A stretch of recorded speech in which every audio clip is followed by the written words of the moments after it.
गृहस्थ आश्रम में जाने से पहले अपने जीवन साथी से ऐसे कौन से प्रश्न पूछने चाहिए जिससे हमें पता चल जाए कि हमारे अनुकूल है या नहीं?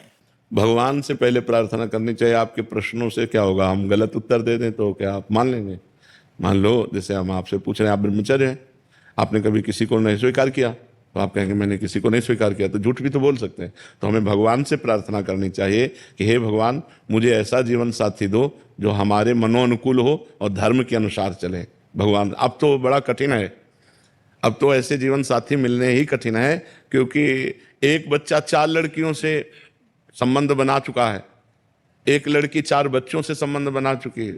बॉयफ्रेंड किया, ब्रेकअप, फिर दूसरे से फिर ब्रेकअप, तीसरा बॉयफ्रेंड है, बोले चौथा बॉयफ्रेंड है। तो ये व्यभिचार प्रवृत्ति जिसकी बन चुकी है, वो भला एक पुरुष में कैसे टिक पाएगी? तभी तो देखो बहुत गंदगी फैल रही है, पति पत्नी के संबंधों में कड़वाहट आ रही है। 1 साल नहीं हुआ डिवोर्स हो गया, क्या हो रहा है? ब्याह हुए 1 साल नहीं हुआ डिवोर्स हो गया, ये क्या हो रहा है? या पत्नी पति को मार डाल रही है, या पति पत्नी को मारे डाल रहा है। ये सब क्या है? व्यभिचार प्रवृत्ति के कारण ही तो है। तो बच्चे इस बात को समझ नहीं रहे हैं। आज वो एक बच्चा कह रहा था एक दिन कि जिसके गर्लफ्रेंड ना हो तो लोग उसको बहुत, मतलब मित्र लोग उसे बहुत नीचा समझते हैं। मतलब वो अपना गर्व से वर्णन करते हैं कि मेरे 5 गर्लफ्रेंड है, उसे गर्व समझ रहे हैं। तो आजकल तो बच्चा की ये प्रश्न पूछो कि तुम पवित्र हो, तब तो तुम जीवन भर संशय में बने रहोगे।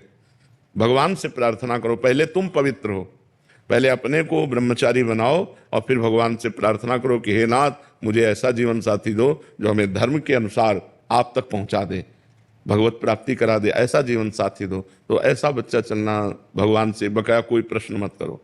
और जब हमने हाथ पकड़ लिया और हाथ समर्पित कर दिया, तो फिर दूसरे की तरफ देखे ना, अपने पति पत्नी से प्यार रखे, यही हम चाहते हैं। बाद में नहीं तो फिर जीवन बर्बाद हो जाएगा। अब तो भगवान से ही प्रार्थना करो कि वही सही मार्ग में हमें ले चलने वाला साथी, जीवन साथी दे, तो भगवान ही कृपा करे। नहीं तो बड़ा अपवित्रता फैल रही है, नशेबाजी, चाहे बच्चा हो चाहे बच्ची, व्यभिचार, ये खूब फैल रहा है, खूब फैल रहा है। ये बड़ी हानिकारक है हमारे भारत देश में। पवित्रता पूर्वक गृहस्थ धर्म निर्वाह करने की जो पद्धति है, उससे बिल्कुल खिलाफ पद्धति चल रही है।